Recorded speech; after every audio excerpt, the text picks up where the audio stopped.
பொய்யின் புலவர், மிரட்டல் மன்னன். ஒரு நாளைக்கு 2 தடவை கூட மிரட்டலன்னா எப்படிங்க? மிரட்டல் மன்னன் அவர்கள் ஒரு நாளைக்கு 2 நாள் ஒரு 2 தடவை கூட மிரட்டலன்னா எப்படி? அது ஜெபம் பண்ற மாரி வந்து பார்த்தீங்கன்னா, தினந்தோறும் அத முடிச்சாச்சு, இத முடிச்சாச்சு, அவ்வளோதான் ஃபுல்லா முடிச்சாச்சு அப்படிங்கிறது போல ஒரு 2, 3 தடவையா சொல்லலன்னா எப்படி? அதே போரியான அதே மாரியான ஒரு போஸ்ட் வந்திருக்கு. சரி, ஓகே. மெயினான விஷயத்துக்கு வருவோம். அமெரிக்காவோட அதிபரான டொனால்டு ட்ரம்ப் அவர்கள் ஒரு போஸ்ட் போட்டிருக்காரு. ஈரானுக்கு வார்னிங். மீட்டிங்லாம் நல்லா தான் போச்சு. அது இது டெம்ப்ளேட்டா வச்சிருக்கிறான்னு நினைக்கிறேன். Meeting vent well, meeting is good அப்படிங்கிறது போல அது என்ன நடந்தாலும் மீட்டிங் வென்ட் வெல். அப்புறம் ஏங்க அக்ரிமெண்ட் பண்ணல அப்படிங்கிறது போல. பட் நான் அதுக்கு ஒரு பாயிண்ட் சொல்லிக்கிறார். பல பாயிண்ட் வந்து பாத்தீங்கன்னா அக்ரி ஆயிருக்கு. ஆனா ரியலான மேட்ரு என்ன? ஆக்சுவலி நிறைய டைப் பண்ணியிருந்தாரு. நான் சாராம்சம் மட்டும் கொடுத்துறேன், ஓகேங்களா? கோச்சுக்காதீங்க. ஏன்னா ரொம்ப பெருசா இருந்தது. நான் ரொம்ப ஷார்ட்டா சொல்லிடுறேன். ரியலான மேட்ரு என்ன தெரியுமா? நிறைய விஷயத்துல அக்ரி ஆயிருக்கு பாயிண்ட்ல. ஆனா ரியலான மேட்ரு என்னன்னா, ஈரானுக்கு ஸ்ட்ரைட் ஆஃப் ஹார்மோஸ் வேணுமா, நியூக்ளியரும் வேணுமா? மணி வேணுமாம்மா உங்களுக்கு?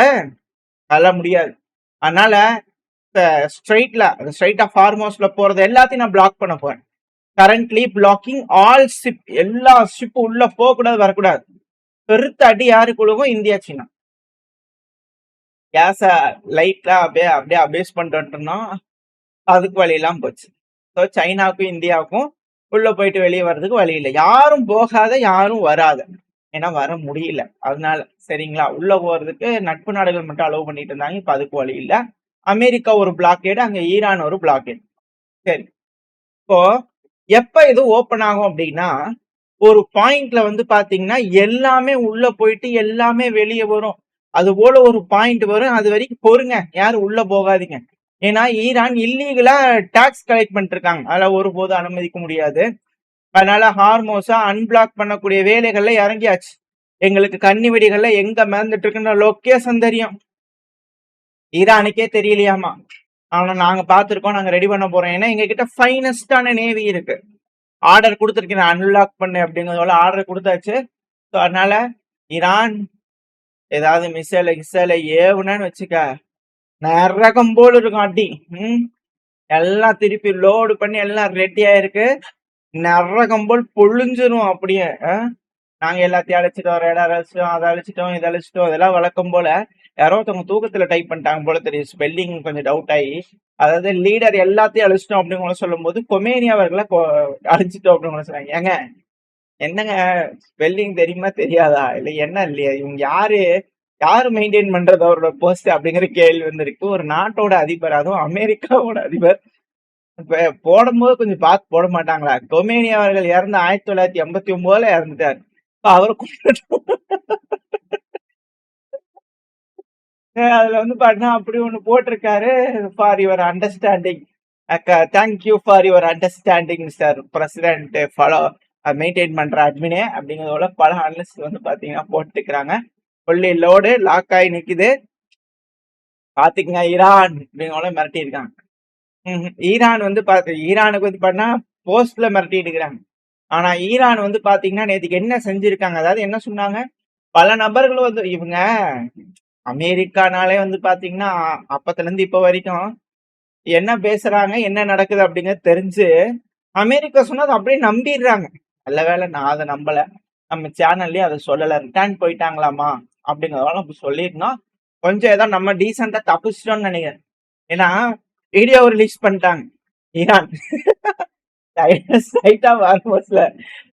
மீடியாக்கள்ல போட்டோஸ் வீடியோ போட்டு கிளிக்கிறாங்க.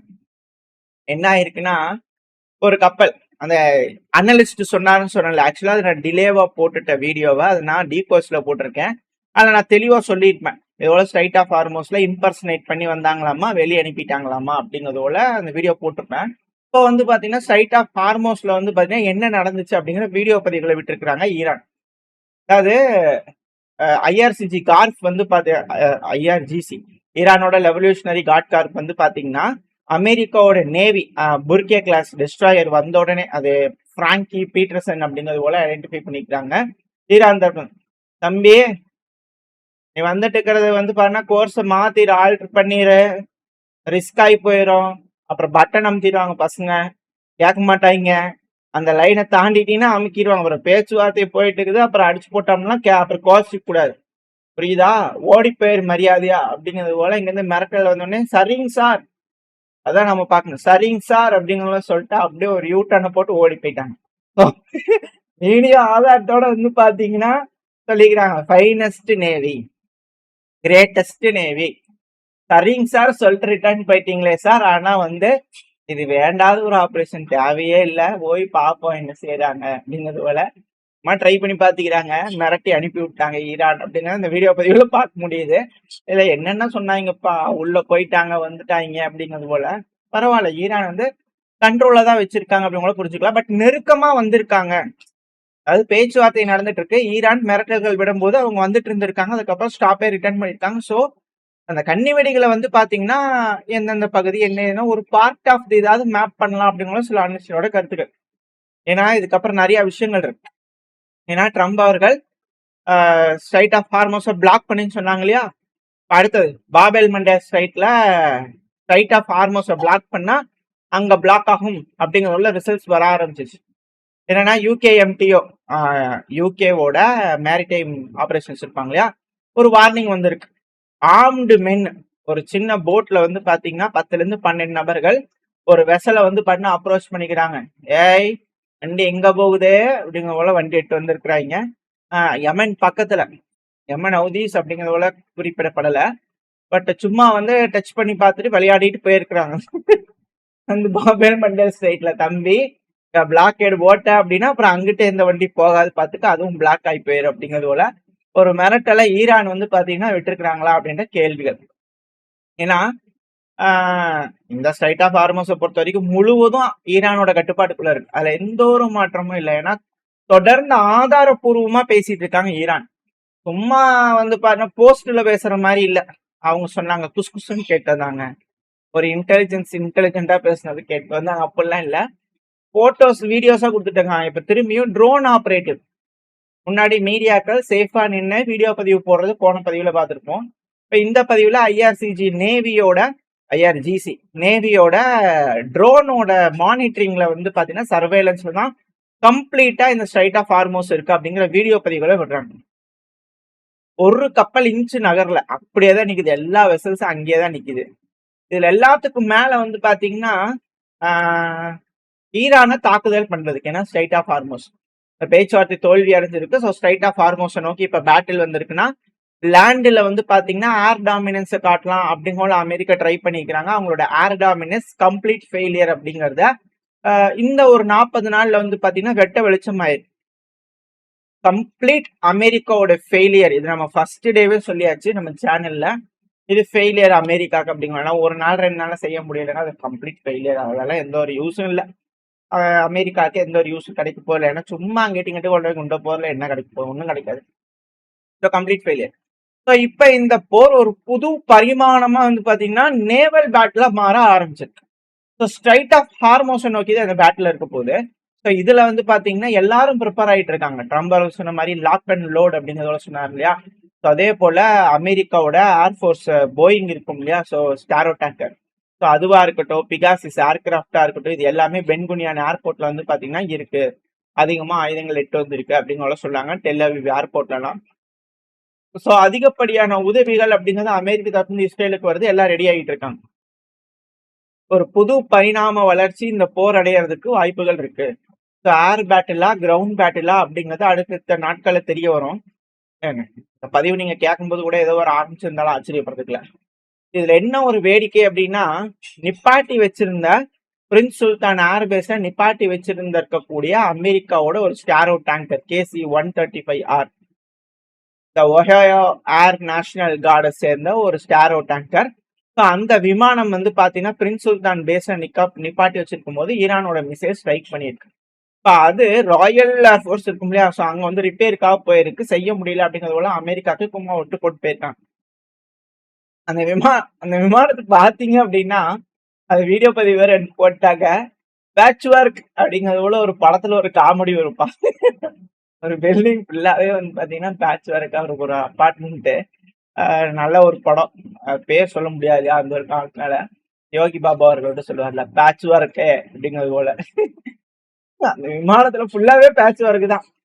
எல்லாம் ஒட்டு போட்டு வந்து பாத்தீங்கன்னா அந்த அளவுக்கான டேமேஜ் ஆயிருக்கு. ஸோ எந்த அளவுக்கு அமெரிக்காவோட விமானங்களுக்கு டேமேஜ் ஆயிருக்கு அப்படிங்கிறது தெரியல. வெயிட் பண்ணி தான் பார்க்கணும். ஸோ ஸ்ட்ரைட் ஆஃப் ஹார்மோஸை நோக்கி இந்த யுத்தம் அப்படிங்கிறது நகர இருக்கு அப்படிங்கிறது போல புரிஞ்சுக்கலாம். ஸோ ஸ்ட்ரைட் ஆஃப் ஹார்மோஸை பிளாக் பண்ணா பாபேல் மண்டல் ஸ்ட்ரைட் பிளாக் ஆகும். ஸோ உலகம் அப்படிங்கிறது வந்து பாத்தீங்கன்னா ஃபெர்டிலைசர், ஹீலியம், கேஸ், ஆயில் எல்லாமே தடைபட போகுது. ஸோ கூடிய விரைவில் அது நடக்குது அப்படின்னா global crisis at our door step. அடுத்த கட்ட எஸ்கலேஷனுக்கு போகுது அப்படின்னா கண்டிப்பா ஒரு மிக பெரும் கிரைசிஸ் வர ஆரம்பிச்சிடும் அப்படிங்கிற மாற்று கருத்துல. இதை எப்படி ஈரான் சமாளிக்க போறாங்க? ஏன்னா இப்ப கல்ஃப் நாடுகள்ல சில நாடுகளா இல்ல எல்லா நாடுகளா அப்படிங்கிறது தெரியல. ஸோ இங்க இருக்கக்கூடிய நாடுகள்லாம் ஈரானுக்கு எகெயின்ஸ்டா போராடும் போது இஸ்ரேல் அட்டாக் பண்ணுவாங்களா? அமெரிக்கா இந்த சீஸ்ஃபயர் இந்த 2 வாரம் கேட்டிருக்காங்க இல்லையா? இந்த 2 வாரத்துல நேவல் பிளாட்டல்ல ஏதாவது செய்ய முடியுதா அப்படிங்கல அமெரிக்கா நின்று வேடிக்கை பார்ப்பாங்களா அப்படின்ற கேள்வி. இதுல ஒரு வேடிக்கை வேற ஆகி போச்சு. அமெரிக்காவோட அதிபரான டொனால்டு ட்ரம்ப் அவர்கள் என்ன சொன்னாருன்னா, யூகே இணைஞ்சு பல நாடுகள் மிடில் ஈஸ்ட்ல இருக்கக்கூடிய நாடுகள்லாம் இணைஞ்சு ஒரு கோயலேஷனை உருவாக்கி நாங்க அடாப்ட் பண்ண போறோம் அப்படிங்கிற சொன்னார். ஓ சரி ஏதோ பண்றாங்க போல இருக்குது அப்படிங்கல அதையும் தேவையில்லாம நம்பி இருந்தீங்க அப்படின்னா ஏப்ரல் ஃபுல். ஏன்னா யூகே ஐய நாங்களாம் அப்படி சொல்லலீங்க, யாருன்னு சொன்னது, நாங்களா வரல, பண்றதுல நாங்க வரமாட்டோம் அப்படிங்கறதோட வந்து பாத்தீங்கன்னா நாங்க அங்கிட்டு காண்டி நின்று அப்படியே வாங்கிட்டு அப்படியே ஓடி போயிரும், இங்கிட்டலாம் வரமாட்டோம் அப்படிங்கறதோட பண்ண யூகேவோட ஸ்டார்பர் தரப்பு மறுப்பு தெரிவிச்சிருக்காங்க யூகே தரப்பு. ஸோ அமெரிக்கா இங்க தனியா தான் இங்க மிடில் ஈஸ்ட் நாடுகளை வச்சு இஸ்ரேலோட வச்சு பார்த்துக்கணும், இதை தவிர்த்து வேற ஆப்ஷன் இல்லை அப்படிங்கள புரிஞ்சுக்கலாம். ஸோ இதுல பல உண்மைகள் பல பொய்கள் வெட்ட வெளிச்சமா வெளியே வர ஆரம்பிச்சிருக்கு. ஸ்ட்ரைட் ஆஃப் ஹார்மோஸ் அடுத்த யுத்தம், ஹார்மோஸை நோக்கி நகரக்கூடிய யுத்தம் அப்படிங்கல பார்க்கலாம். இதுல உலக நாடுகள் என்ன முடிவுகள் எடுக்க போறாங்க, ஈரானுக்கு என்ன மாதிரி அழுத்தங்கள் வரப்போகுது, இல்ல ஈரான் அதை எப்படி சமாளிக்க போறாங்க, ஸ்ட்ரைட் ஆஃப் ஹார்மோஸை கட்டுப்பாட்டுக்குள்ள வச்சுக்கிட்டாங்கன்னா முடிஞ்சிச்சா அப்படிங்கிற கேள்விகள் இருக்கு. சரிப்பா நீயே வச்சுக்க அப்படிங்கிறது போல விட்டுட்டு போயிருவாங்களா அப்படிங்கிற கேள்விகள் இருக்கு. என்ன நடக்க போன்றது வெயிட் பண்ணி பார்க்கலாம். ஓரளவுக்கான தகவல்கள் இந்த கையில பார்த்துருப்போம்னு நினைக்கிறேன். இந்த பதிவு எப்படின்னு உங்களுக்கு பிடிச்சிருக்கா? பிடிச்சினா லைக் பண்ணுங்க, உங்க ஃப்ரெண்ட்ஸ் நம்மள ஷேர் பண்ணிக்கோங்க. அது கூட மறக்காம நம்ம சேனல் சப்ஸ்கிரைப் பண்ணலாம், மறக்காம சப்ஸ்கிரைப் பண்ணிக்கோங்க. அப்பதான் நம்ம போடக்கூடிய வீடியோக்களை வச்சு யூடியூப் 4 பேருக்கு ப்ரொமோட் பண்ணும். உங்களோட அன்பாதனமும் எனக்கு எப்ப இருக்கும்னு நம்பிக்கல. அடுத்த போய் நம்ம சந்திக்கிறேன். Very stay safe, by.